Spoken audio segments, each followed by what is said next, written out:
मी Pratibha Vilas Jadhav, young resource brigade फाउंडेशनतर्फे आज दिनांक 14 मार्च जागतिक कविता दिनानिमित्त आपण एक गझलकारांसोबत चर्चा करणार आहोत, ज्यांना लहानपणापासूनच साहित्याची आवड आहे. त्यांनी साहित्य क्षेत्रामध्ये त्यांचे योगदान दिले. त्यांच्यामुळे नवीन पिढ्या ह्या क्षेत्राकडे वळल्या. त्यांच्या लिखाणामुळे अनेक नवीन कलाकारांना प्रोत्साहन मिळाले, असे आपले गोरख पालवे सर. नमस्कार सर. नमस्कार. नमस्कार सर. जसं की सगळं तुमचा परिचय द्यायची की काही गरज नाही, सगळेच तुम्हाला ओळखतात, पण एक औपचारिकता म्हणून तुमचं स्वागत करते. नमस्कार सर. सर, आम्हाला तुमच्या बालपणाविषयी ऐकायला नक्कीच आवडेल. नमस्कार. मी गोरख पालवे. आमचं गाव त्र्यंबकेश्वरजवळ पेगलवाडी म्हणून आहे, मूळ गाव. आणि वैतरणाजवळही एक गाव आहे वांजुळ म्हणून. तर तिथे एक वैतरणा धरण म्हणून आहे, वैतरणा धरणाच्या बाजूलाच आहे. तर वडील एरिकेशनमध्ये लागले त्या, आणि आमचा जन्मही त्यानंतर झाला. आणि वडिलांच्या पाटबंधारे विभाग असल्यामुळं बदल्या व्हायच्या वेगवेगळ्या ठिकाणी, जसं हरणबारी प्रोजेक्ट, साताऱ्याचं वेण्णानगर प्रोजेक्ट, भंडाऱ्याचं पवनी प्रोजेक्ट, इंद्रासागर प्रोजेक्ट, अमरावतीचं परतवाड्याचं वाघडोह प्रकल्प, त्याचं ते प्रोजेक्ट. असं म्हणजे लहानपण आमचं पूर्ण विदर्भात, पूर्ण महाराष्ट्रात जसं जसं वडिलांच्या बदल्या व्हायच्या कॉलनीवर असं गेलेलं आहे. आणि पूर्ण महाराष्ट्र आम्हाला पाहायला लहानपणापासून भेटला, हे आमचं भाग्य आहे. तर आमचं असं लहानपण गेलं ह्या कॉलनीहून त्या कॉलनीवर. शाळाही बदलत गेल्या, कॉलेजही बदलत गेलं. 8वी 9वी 10वीच्या दरम्यान, म्हणजे 8वीपासून 8वी 9वी 10वी माझं शिक्षण नाशिकला झालं. त्यानंतर KTHM कॉलेजमध्ये आर्ट्समध्ये मी 12वी FY केलं. त्याच्यानंतर काही कौटुंबिक जबाबदाऱ्या असल्यामुळे माझं पुढे शिक्षण होऊ शकलं नाही. पण तरी साहित्याची आवड आहे, म्हणून ही इच्छा, ही आपला छंद पूर्ण करायचा आणि इतरांना पण शिकवायचं असा ध्येय घेतलेला आहे. सर, तुमची पहिली गझल कुठली आहे? आम्हाला ती नक्कीच आवडेल ऐकायला. पहिली गझल म्हणजे माझी मनोरमा वृत्तातली पहिली गझल आहे. वृत्त आता तुम्हाला त्याची लगावली आहे, गागा गाल गागा गाल गागा, बरोबर? तर ती म्हणून दाखवतो मी तुम्हाला की माणसाने काय व्हावे, माणसाने काय व्हावे, पांगळ्याचे पाय व्हावे.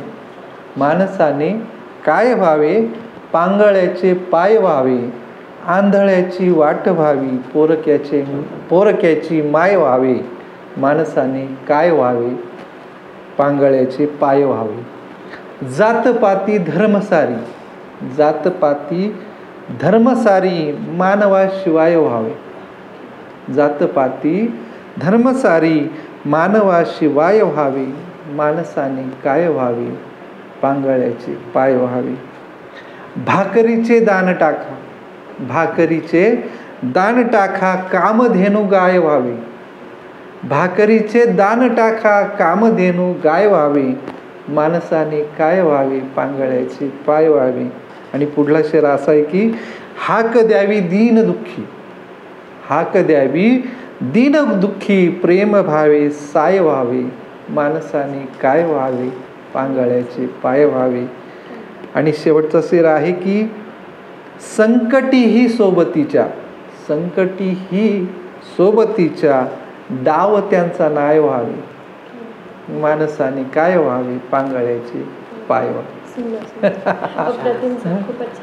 ओके. तर कविता लिहिण्याचा छंद आपणास केव्हा लागला, आणि त्याचबरोबर गझल तंत्र शिकावा असं आपणास केव्हा वाटलं?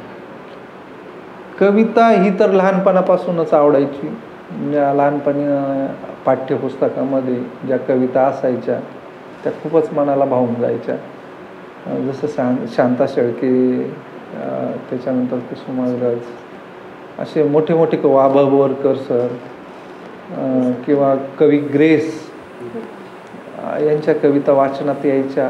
आणि मग असं वाटायचं ते लिहितात तर मग आपणही लिहायला पाहिजे. मग काहीतरी तोडके मोडके शब्द यमक जुळवणं, हे करणं ते करणं सुरुवात झाली. तो ज्या कवितेचा हळूहळू जन्म व्हायला लागला. आणि नंतर मग असं वाटायला लागलं की आपण काहीतरी लिहू शकतो, आपलं काहीतरी आहे की आपण ती आपली आतमधली उर्मी आपण जगाला दाखवू शकतो. म्हणजे ती शब्दाची रचना, त्याच्यासाठी वाचन करणं, वाचनाची तर लहानपणापासून आवडच होती की जे मिळेल ते वाचायचं. ज्या कादंबऱ्या असो किंवा कोणती मासिक दिवाळी अंक असो, ते वाचण्याचा छंद झाला. खूप वाचन केलं आणि त्या वाचनातून तो शब्दसंग्रह वाढत गेला. त्याच्यातून वाटलं की नाही आपण कविता लिहू आणि लिहू शकतो. सर, माझा पुढचा प्रश्न असा आहे की भरपूर नवोदित कवी, गझलकार यांना प्रश्न असतो की गझल आणि कविता ह्यामध्ये नेमकी फरक काय आहे? गझल आणि कविता, गझल हा पण एक काव्य प्रकारच म्हणू आपण त्या मानाने. पण गझल ही तांत्रिक शुद्ध, म्हणजे ती म्हणजे शास्त्रोक्त पद्धतीने लिहावं त्या वृत्तामध्ये, म्हणून ती गझल आहे. आणि त्याच्यामध्ये एक मतला, शेर हा एक गझलमध्ये प्रकार असतो की तो एक शेर हा पूर्ण कविता असतो. जो आपण शेराची मांडणी करतो त्या शेरामध्ये तुमची अभिव्यक्ती पूर्णपणे त्या 2 ओळीमध्ये तुम्हाला मांडता येते. तसं कवितेची अभिव्यक्ती आपण पूर्ण पान सुद्धा लिहू शकतो. पण गझल हा असा प्रकार आहे, हा शेरामध्ये, मतल्यामध्ये तुम्हाला पूर्ण तुमची अभिव्यक्ती आहे ना त्या 2 ओळीमध्ये तुम्हाला मांडता येतात, म्हणजे थोडक्यात मांडता येतं. आणि त्याचे चपलक शब्द घेऊन आपल्याला ते सुंदर बनवता येते. पुढील. आणि सर, एकंदरीत बोलायचं झालं तर गझल शिकण्यासाठी त्या अधिक उत्कृष्ट कवी असणं गरजेचं आहे का? हो, ते तर निश्चितच आहे की गझल शिकण्याआधी तो त्याला स्वतःच्या कल्पना आल्या पाहिजे, स्वतःचा एक खयाल आला पाहिजे, त्याला निसर्ग दिसला पाहिजे, त्याला शब्द दिसले पाहिजे, त्या शब्दांशी बोलता आलं पाहिजे. म्हणजे त्याचं मन कवी पाहिजे, त्याच्या भावना कवी म्हणून पाहिजे, म्हणजे त्या शब्दामध्ये उतरल्या पाहिजे. तो निश्चितच कवी पाहिजे, हे तर 100% आहे. हां, बोल. सर, गझल शिकण्याआधी तुम्हाला असं काही दडपण होतं का? म्हणजे गझलेमध्ये मात्रा इकडे तिकडे अजिबात झालेल्या, चालत नाही, लगावली वगैरे? हो, निश्चितच की गझल हे शास्त्रोक्त शिकणं आहे. त्याच्यात वृत्तात किंवा मात्रामध्ये कुठे म्हणजे असं मागे पुढं झालं नाही पाहिजे. आणि ते कसं एक लय आहे, गझल म्हणजे लय आहे. कोणतीही गझल ही आपल्याला लय दाखवते. जसं गीत आपण एक पहिलं कडवं वेगळं असू शकतं, दुसरं कडवं वेगळं असू शकतं, पुढचा अंतरा वेगळा असू शकतो. पण गझलमध्ये एक लय आहे. गझलवर चाली बांधायला आहे ना खूप सोप्या जातात. उदाहरणार्थ तुम्हाला सांगतो की नटसम्राट चित्रपटातील नात्यास नाव आपल्या देऊ नकोस काय, ही आनंदकंद वृत्तातली, बरोबर की नाही? ती आनंदकंद, पण तिला चाल देताना त्यांना चाल म्हणजे इतकी चपलक बसली आणि सुंदर अशी चाल गझलच्या माध्यमातून किंवा गझलच्या त्या वृत्तातून आपल्याला देता येते, बरोबर ना? आणि सर, तुमची अशी कोणती गझल आहे जी तुम्हाला सर्वात जास्त आवडते, ती नक्कीच आम्हाला ऐकायला आवडेल. बरं. आडोशाला स्वार्थाच्या मी दडलो नाही, आडोशाला स्वार्थाच्या मी दडलो नाही, करणागत हरलो होतो पण पडलो नाही, आडोशाला स्वार्थाच्या मी दडलो नाही, करणागत हरलो होतो पण पडलो नाही. हो, डोळ्यामध्ये फक्त जरासे पाणी येते, हो, डोळ्यामध्ये फक्त जरासे पाणी येते, डोळ्यामध्ये फक्त जरासे पाणी येते, दुःखाला मी पाळत गेलो रडलो नाही, आडोशाला स्वार्थाच्या मी दडलो नाही, करणागत हरलो होतो पण पडलो नाही. हो रस्त्यामधले काटे धोंडे वेचित गेलो. हो रस्त्यामधले काटे धोंडे वेचित गेलो. रस्त्यामधले काटे धोंडे वेचित गेलो. धोंडा होऊन वाटेमध्ये अडलो नाही. आडोशाला स्वार्थाच्या मी दडलो नाही.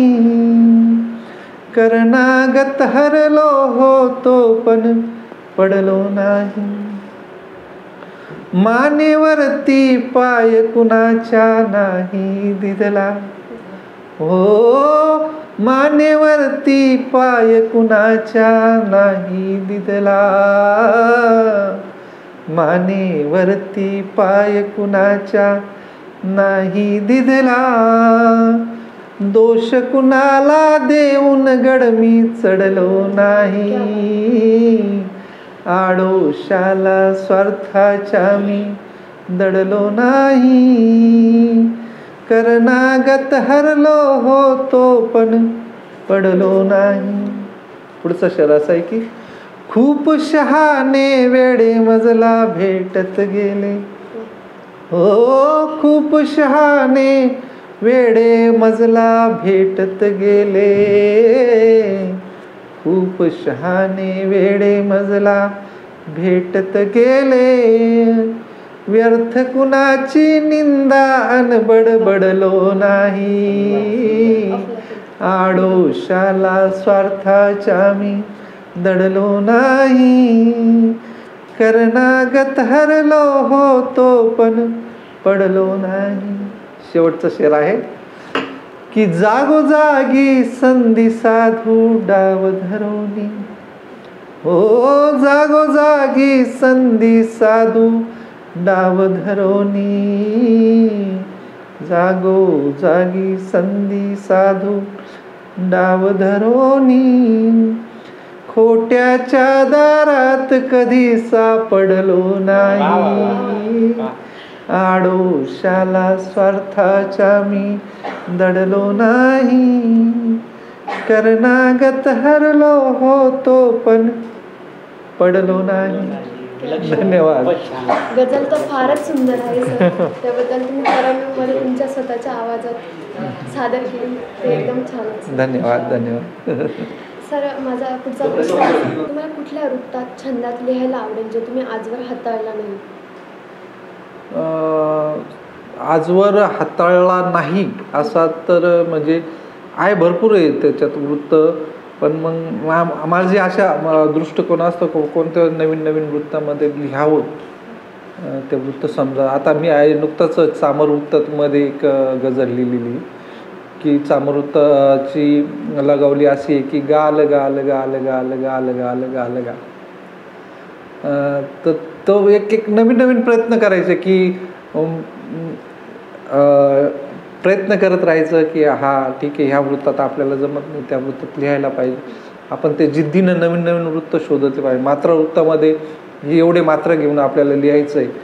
जिथे जिथे आपल्याला सुंदर गझल वाटेल की जे हा ह्या वृत्तामध्ये सुंदर दिसते त्या लिहायला काय हरकत नाही. आणि आनंदकंद म्हणजे पहिल्यांदा ते काय म्हणतात बाळबोध पहिलीत असताना जो पहिला गझलकार असतो त्याला बाळबोध म्हणून आहे ना. तर आनंदकंद वृत्त सगळ्यात सुंदर आहे. हां छान आहे एकदा आणि सोपं नाही. गाल गाल गा गाल गाल गा गा गा गाल गाल गा गा.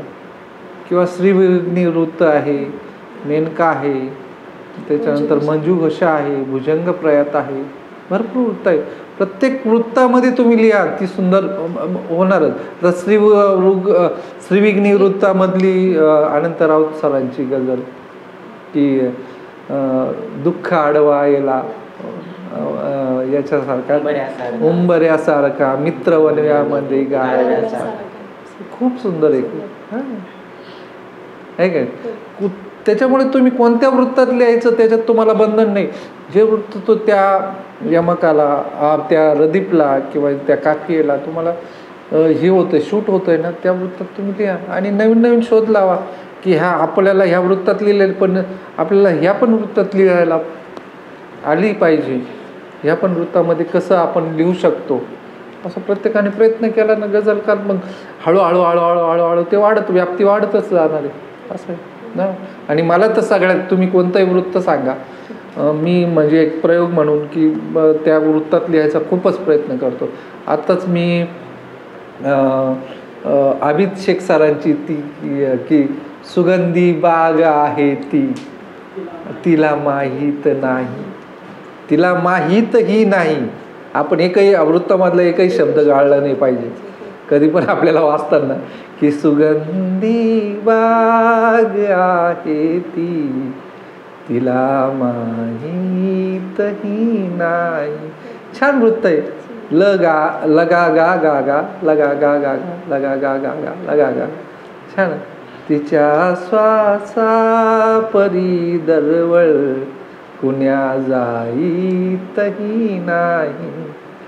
असं प्रत्येक म्हणजे ज्या आपल्याला सुंदर वाटेल त्याच्यात जसे जसे शब्द येतील ना तसं तसं आपण वृत्त शोधायचं त्याच्यात लिहिण्याचा प्रयत्न करायचा असं पुढे. आणि सर गझलेत काय असावे हे सर्वजण सांगतात, पण गझलेत काय नसावे? गझलेत नसावा हा एकच म्हणजे एकच मोठा हे आहे की गझलेमध्ये तुम्ही ओढून ताडून आणलेले शब्द बसवू नका त्याच्यात नाही बसत. दुसरा पर्यायी शब्द पण ओढून ताडून आणलेलं त्याला गला दोन ल मिळून कसं तरी तो दोन शब्दामध्ये तुकडे करून किंवा तो ल जोडून गा घ्यायचा ते करू नका तुम्ही. ओढून ताडून तुम्हाला ते पूरक असं की त्या ठिकाणी तो शब्द बसला किंवा तो कापिया बसला की तो तुम्हाला सुंदर वाटला पाहिजे. आणि जर तो शेर फेकताना सादर करताना समोरून आपसुकच त्या रसिकांकडून वाह आली पाहिजे असे कापिया असे रदित निवडा तुम्ही. तर त्यामुळे की वाचताना ऐकताना सुंदर वाटेल. बरं का? सर गझलेत खयाल कसा असावा? गझलेत खयाल रूपक खयाल. आता खयाल म्हटल्यावर त्याचा एक व्यक्तिगत प्रश्न येतो. खयाल त्यांनी कसा घ्यावा? तो किती दुःखात मुरलेला आहे, किती आनंदी आहे, त्यांनी तसा खयाल घ्यावा. किती निसर्गात तो रमतो किंवा किती प्रेमामध्ये तो गुंग होतो तसे त्यांनी खयाल घ्यावा. त्याचा तो व्यक्तिगत प्रश्न आहे की त्यांनी कसा खयाल घ्यावा. बरोबर का? पुढे सर आता जे 94 अखिल भारतीय मराठी साहित्य संमेलन झालं त्या ठिकाणी जो गझल गट्टा होता त्यामध्ये सर आपण होता, त्यातील आपला अनुभव काय होता? अनुभव असा की संपूर्ण महाराष्ट्रातले गझलकार जे मान्यवर जे मी फक्त काय म्हणायचं फेसबुक आणि व्हॉट्सअपच्या माध्यमातून पाहत होतो ते असे मान्यवर गुरुवर की त्यांच्याकडून आपल्याला काहीतरी खूप शिकता येतं असे दिग्गज गझलकार तिथं भेटले. उदाहरणार्थ नितीन देशमुख सर, त्याच्यानंतर निलेश कवडे सर, त्याच्यानंतर डोईफोडे सर, बरोबर, गौतम राऊत सर, बरोबर. आणि असे खूप परत नाशिकमध्ये असून सुद्धा आपण त्यांना भेटू शकत नाही असे काही गझलकार तिथे ओळख झाली. आणि 200 ते 250 गझलकार येऊन तिथं त्यांनी गझलचं आपलं सादरीकरण केलं. आणि एवढं पाहून म्हणजे आपण काही म्हणजे आपणही कोणत्याही वेगळ्याच दुनियामध्ये आलेलो असा तो एक प्रत्यय झाला मला. बरोबर. आणि इतक्या जणांचे इतके गझलकार पाहून तर खूप छान वाटलं. आणि त्यांच्याकडून काही शिकता आलं, त्यांचे शेर ऐकता आले, त्यांच्या शेरामध्ये जी कलाटणी आहे, त्यांच्यात ती गझलियत किंवा तो खयाल काय करू शकतात ते ऐकायला भेटलं. आणि जास्तीत जास्त गझल ऐकणं म्हणजे आपण स्वतः शिकणं असं आहे. तुम्ही कमी लिहा वाटलंच तुम्हाला हे असं गझल ऐकत राहा तुम्ही, कोणाची वाचत राहा गझल की यांनी कशी लिहिलेली, त्यांनी कशी लिहिलेली, त्यांनी काय वापर केलेला वाचत राहा. मग त्यानंतर आपल्याला काहीतरी सुचेल त्याच्यात. तर तो 94 अखिल भारतीय साहित्य परिषदेचा अनुभव हा माझ्या जीवनातला खूप सुंदर असा अनुभव होता. तिथे मान्यवर मातब्बर असे दिग्गज गझलकार मला त्यांचं दर्शन घेता आलं आणि त्यांच्याकडून काही शिकता आलं. आयुष्यामध्ये कवितेची गरज काय आहे, म्हणजे तिचं महत्त्व काय आहे आपल्या आयुष्यात? आयुष्यात कविता, गझल, भजन, पहिल्यांदा आपण म्हणतो कसं की आपल्याला ईश्वराच्या जवळ जायचं आहे, तर त्याच्यासाठी त्याचं गुणगान करणं आवश्यक आहे. किंवा आपल्या मनाची शांती मिळवण्यासाठी आपण भजन म्हणतो, आणि एकदा भजनामध्ये तल्लीन झाल्यानंतर तो ईश्वर आपल्याशी बोलतोय, आपल्याशी संवाद करतोय याची प्रचिती होती. तसं संगीत हीच एक मुळात कल्पना इतकी सुंदर आहे, आणि संगीताला जर शब्द ते एका साच्यात बांधायचं म्हणजे कविता, गीत, गझल, गाणे ओघाने आलंच, बरं आहे की नाही. तर आपल्याला व्यक्त होण्यासाठी, त्या संगीतात मुरण्यासाठी, आपलं मन मुरण्यासाठी, आणि त्या संगीतामध्ये एक वेगळी अनुभूती निर्माण आपल्याला करण्यासाठी गझल, कविता, संगीत कोणतंही असो, मग ते मग लोकगीतं असो, कोणतं एखादं भारुड असो, आपल्या जीवनासाठी ते खूप म्हणजे अगदी महत्त्वाचं आहे. आणि आपल्या ह्या जगण्याच्या याच्यामध्ये संगीत किंवा गझल किंवा कविता खूप महत्त्वाच्या आहेत असं. सर, त्याचप्रमाणे यामध्ये बघितलं गेलं तर वाचनाचे किती महत्त्व आहे, आणि आता जी तरुण पिढी आहे जी की वाचनापासून लुप्त होत आहे, तर त्याबद्दल तुम्हाला शोकांतिका वाटते का? तरुण पिढी वाचनापासून लुप्त होत नाही असं मी म्हणत नाही, ते वाचतायच काहीतरी. जर तुम्ही फोन उघडला तरी ईबुक आहेच तुमचं, जर तुमचं फेसबुक जरी उघडलं तर कुणाचे काहीतरी लेख आहेच. पण माझा असा विचार आहे की अजून त्याच्यामध्ये वाचन तरुण पिढीने करायला पाहिजे, आणि जेवढं वाचाल तुम्ही तेवढं तुमच्याकडे शब्दसंग्रह असेल. शब्दसंग्रह हा मूळ लेखनासाठी हा मूळ पाया आहे की तुमच्याकडे जितके शब्द आहेत ना तेवढं तुम्ही लिहू शकता. त्याच्यामुळं वाचणं हा एकतर खूप गरजेचं आहे आणि महत्त्वाचं आहे. तरुण पिढीने ते वाचलंच पाहिजे, आणि तो दुरावत चाललाय असं आपल्याला वाटतं, पण दुरावत तर तो असतोयच ना, त्या क्षेत्रामध्ये गेलेलं तर तो त्याचा अभ्यास करतोयच ना. कम्प्युटर म्हणा, हे म्हणा, त्याच्यात अभ्यास करतो. जर साहित्य क्षेत्रामध्ये कोणाला यायचं तर चांगले चांगले कवी, लेखक, जे पु ल देशपांडे म्हणा, कुसुमाग्रज म्हणा, किंवा छानशा आपल्या शिवाजीराव भोसलेंच्या कादंबऱ्या म्हणा, आनंद यादवांच्या कादंबऱ्या म्हणा, बाबा कदमांच्या कादंबऱ्या म्हणा, वाचलेच पाहिजे. आणि वाचल्याने आपसुकच तुमचा तो शब्दसंग्रह वाढतो. करिअर आणि साहित्य, तर बऱ्याच वेळेस असं होतं की जे नवीन लिहिते आहेत ते साहित्याकडे म्हणजे कलेकडे जास्त वळले जातात. तर याबद्दल तुम्ही काय सांगू शकाल?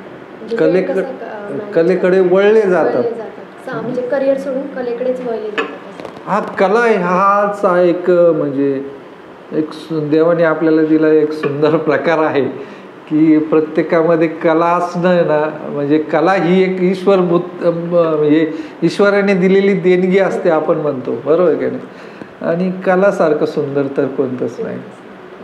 मग ती कोणती कला असो, तुमची गायन कला असो, तुमची गझल कला असो, तुमचं साहित्य असो, तुमचं वादन, नृत्य, कला अनेक प्रकारच्या, तो एक सरस्वतीचं रूपच आहे. आणि कलेसारखं दुसरं सुंदर तर कोणतंच नाही. आणि प्रत्येक मनुष्याचा हा एक मूळतः हा स्वभाव असतो की मला जे आवडतं आहे, माझा जो छंद आहे त्यामध्ये मी त्याकडे तो म्हणजे ॲटोमॅटिकली ओढला जातो. हा प्रत्येक पुरुषाचा मूळ स्वभाव आहे. म्हणजे कलेला आपल्या जीवनात खूपच मोठं महत्त्व आहे, आणि कलेशिवाय आपण जगू शकत नाही हे पण म्हणता येईल. ते करिअर तो नंतरचा भाग आला, पण प्रत्येक माणसाला जर गाणं जर रेडिओवर जरी चालू असलं किंवा टी व्हीवर जरी चाललं तरी तो स्वतःहून गुणगुणतो. म्हणजे ही त्याची मुळातली आवड आहे. तो भले वाटल्यास व्यक्त करू शकत नाही, सादर करू शकत, पण त्याच्या मनातून येतो, तो आनंद उत्पन्न होतो. हा खूप सुंदर आहे, ते आपण काहीतरी घेतलं पाहिजे. नवोदित लेखकांना कवींना काय सल्ला द्याल? नवोदित लेखकांना कवींना मी एवढंच सांगेल की कविता लिहिणे, गझल लिहिणे याच्यासाठी आधीच तुम्ही कवी मनाचे असायला पाहिजे. तुमचं स्वतःचं मन कवी पाहिजे, मूळचा कवी पाहिजे किंवा कवी एक रसिक पाहिजे की जी चांगली कविता, चांगली गझल कुठे आहे त्याचा आस्वाद घेता आला पाहिजे. तुम्हाला ती कविता गझल समजली पाहिजे आणि त्यानंतर तुम्ही नवीन काही तुमच्या उत्स्फूर्त भावनेतून तुम्ही लिहू शकाल, तुम्ही चांगलं करू शकाल. तुम्ही अजून खूप मोठे शब्द वाचून तुमच्याकडे संग्रह येऊ शकेल, खूप मोठं काहीतरी लिहू शकाल हे मी निवेदितांना सांगेल. सर, कार्यक्रमाच्या शेवटाकडे जाताना मी तुम्हाला एक विनंती करते की एक तुमची गझल लिहून जाऊ द्या. बर, ओके. मी कुणाची वाट झालो तर बरे, मी कुणाची वाट झालो तर बरे, भोजनाचे ताट झालो तर बरे, आणि झिजवुनिया चंदनासम जिंदगी, झिजवुनिया चंदनासम जिंदगी, चालती वही वाट झालो तर बरे, मी कुणाची वाट झालो तर बरे, भोजनाचे ताट झालो तर बरे, साचल्या पाण्यापरी न थांबता, साचल्या पाण्यापरी न थांबता, वाहणारा पाट झालो तर बरे, मी कुणाची वाट झालो तर बरे, आणि भोजनाचे ताट झालो तर बरे. की सागराचा मी खरा जर सोबती, सागराचा मी खरा जर सोबती, तटकिनारी लाट झालो तर बरे, मी कुणाची वाट झालो तर बरे, भोजनाचे ताट झालो तर बरे. की प्रेम इतुके वाटण्या साऱ्या जगी, प्रेम इतुके वाटण्या साऱ्या जगी, जीवनी सम्राट झालो तर बरे, मी कुणाची वाट झालो तर बरे, भोजनाचे ताट झालो तर बरे. आणि पुढील शेर आहे की रात्र अंधारून आली जर कधी, रात्र अंधारून आली जर कधी, चांदण्या घनदाट झालो तर बरे, मी कुणाची वाट झालो तर बरे, भोजनाचे ताट झालो तर बरे. आणि शेवटचा शेर आहे की दुष्टनीती निंदवाच्या दूर कर, दुष्टनीती निंदवाच्या दूर कर, मी खऱ्याचा भाट झालो तर बरे, मी कुणाची वाट झालो तर बरे, भोजनाचे ताट झालो तर बरे. धन्यवाद. गझल घेतोय तुम्हाला सांगितल्याप्रमाणे. मगाशी नाही का तुम्हाला सांगितलं चामर वृत्तातली गाल गाल गाल गाल गाल गाल गाल गा, की एक एक दुःख आत पाळतोस मैत्रा, एक एक दुःख आत पाळतोस मैत्रा, का उगाच या जीवास जाळतोस मैत्रा, एक एक दुःख आत पाळतोस मैत्रा, का उगाच या जीवास जाळतोस मैत्रा. की या जगात राहिलान नेक एक चेहरा, या जगात राहिलान नेक एक चेहरा, मुखवट्यावरीच काय भाळतोस मैत्रा, का उगाच या जीवास जाळतोस मैत्रा. आणि पुढे की येऊ दे बहार जीवनात एकदा तरी, येऊ दे बहार जीवनात एकदा तरी, वेदनेस काउरात माळतोस मैत्रा, का उगाच या जीवास जाळतोस मैत्रा. आणि पुढील शेर असा आहे की घे भरून घाव हे मनात ठेव यातना, घे भरून घाव हे मनात ठेव यातना, आसवात व्यर्थ तू उगाळतोस मैत्रा, का उगाच या जीवास जाळतोस मैत्रा. पुढील शेर असा आहे की जायचे तुला उद्यास सर्व ठेवून इथे. जायचे तुला उद्यास सर्व ठेवून इथे, सघळती जखम पुन्हा कुटाळतोस मैत्रा. का उगाच या जीवास जाळतोस मैत्रा. आणि शेवटचा शेर आहे की राहिल्या बऱ्याच दूर दूर फार सावल्या. राहिल्या बऱ्याच फार दूर दूर सावल्या, काय तू म्हणून वाट टाळतोस मैत्रा. का उगाच या जीवास जाळतोस मैत्रा. एक एक दुःख आत पाळतोस मैत्रा. का उगाच या जीवास जाळतोस मैत्रा. धन्यवाद. सर तुमच्या दोन्ही गजला अफलातून होत्या, एक से बढ़कर एक सर. धन्यवाद. आम्हाला तुम्हाला ऐकायला मिळालं, तुमच्याबद्दल तुमच्याकडून मार्गदर्शन मिळालं, याबद्दल तुम्ही तुमचा मौल्यवान वेळ आम्हाला दिला, त्याबद्दल खरंच तुमचे आभार. धन्यवाद. धन्यवाद. यंग रिसोर्स ब्रिगेड फाउंडेशन आपण इथे येऊन मला तुमच्या मुलाखतीसाठी योग्यता दर्शविली आणि खूप छानशी अशी मुलाखत घेतली. त्याबद्दल मी तुमच्या सर्व ग्रुपचे आभार मानतो. धन्यवाद. सर वायरबी परिवारातर्फे तुम्हाला एक भेटवस्तू म्हणून एक सन्मान चिन्ह देण्यात येत आहे. तर ते खूप खूप आभारी तुमचा.